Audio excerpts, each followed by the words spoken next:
So yesterday I went to a comic shop after work just to hunt down some 50p comics, and also I knew they had a bunch of 2000 AD that was pretty cheap. So I finished work a bit earlier than normal, so rushed over there. Let's see what I picked up. So first we have Prog 577. So this one I saw in a charity shop about 4 months ago, and I was flicking through and I first saw Simon Bisley's artwork. It was on ABC Warriors, and from then I took a photo, but I didn't take a photo of the cover. I took a photo just of the page to try and like find that artist, and just went down a rabbit hole, and now he's one of my favorite artists. So I knew they had this one, but when I got back and flicked through, I realized another one that I picked up just on the whim was actually the one that I saw before. So this one still has Simon Bisley artwork on the cover, so definitely was worth grabbing, but it wasn't the one I thought. Then we have Prog 555. This is Simon Bisley's first published comic work. His first work was with 2000 AD and on ABC Warriors. So managed to find this, and I found it for £2, which it's probably only worth £2, but for me, one of my favorite artists now, finding his first actual published comic work was crazy. As soon as I saw that they had it, I had to snag it straight away. Do like the cover on this one, but it's the next one, but also on the back as well. This one and the other one, they have these pinups on the back. So this one is Judge Fire, which is really cool. Then the last one I picked up was Prog 556, and this one is his second published work, and this is the one that I saw in the charity shop, and it was like £4, and it was really beat up. And this one, with it being a magazine size and on that like newspaper print, it's still not great condition, but it's so much better than the other one I saw. As well, this one has the Judge Fear on the back, which is really cool. You see that? Yeah, I really like that one. But let's show you the page that I saw when flicking through in the charity shop. I think it's near the back. Yes. So this page here is what I saw him on that bike there. I was like, yes, I need to read this, especially with here. It gives me the Disturbed like character from the band, but it's so cool. Definitely similar to my work as well that I have, that I do. So I think that's why it drew me to it. And being black and white is crazy, but yeah. So that was the page that I saw, and I just took a photo of like a few panels, had to do all my searching, and this one is the one. So first off, we have Judge Dredd issue 28. So this is the US reprints that they did of Judge Dredd stories. They made them in this like American sized format compared to the square magazine of 2000 AD, so it would do better in the American market. And so they made a partnership with Quality Comics, and they also, as well as reprinting, they did them in color, which at the time in 2000 AD, it was only the center pages were colored.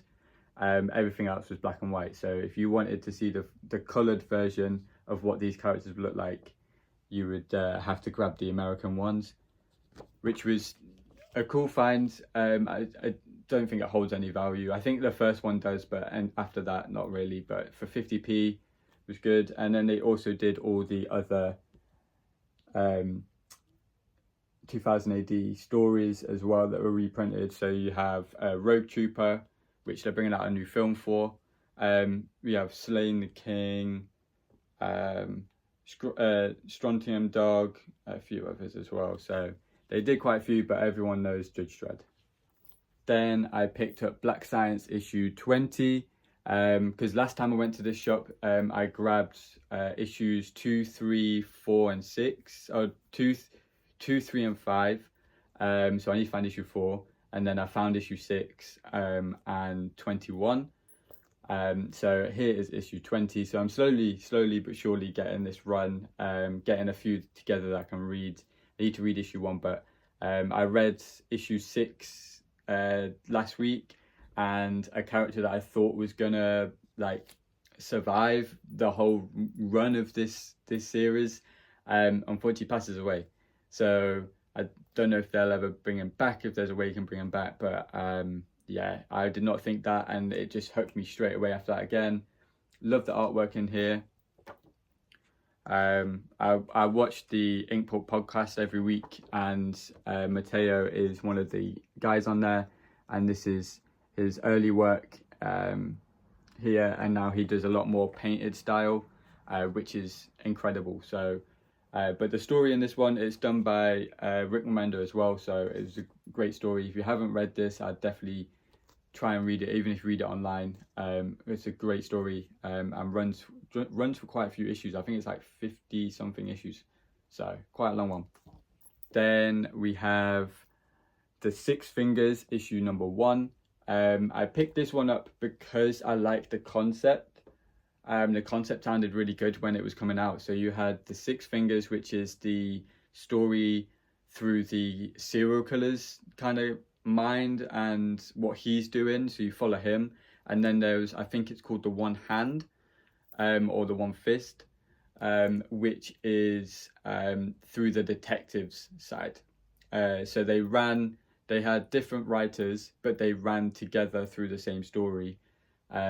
You'd have 1 week it would be this one, and then the next week it would be the other series, and then each month it just kind of jumped between which storyline would come out. But yeah, so this one is the serial killers one, and it's issue 1, so I can good start off point, see if I like it. If I like it, I'm going to find all the others. I'll probably read them online first, because it's probably a bit easier to get them all, and then find them all on eBay or something. And then lastly, we have The Silver Coin. I managed to find a bunch of issues from this one, and I remember when this one came out, at the time I'd just come back into comics, and I was very like, Marvel is the only ones I want to read. So I just got on all the Marvel ones and then slowly got into Image, but I kind of missed a boat on this one. So I have issue 4, issue 6, issue 9, 10, 11, and 12. So there's a few in a little run that I can read, but I think they're all it's like an anthology, but it sounds like it. So each issue has a different title, but they also have a different writer as well. So the first one, issue 4, is Jeff Lemire. Then we have issue 6 is Joshua Williamson. That was a cool cover. Then we have issue 9 is Vita Ayala. Not heard of that name before. And then issue 10 is Michael Walsh. This one was a variant one, but still issue 10.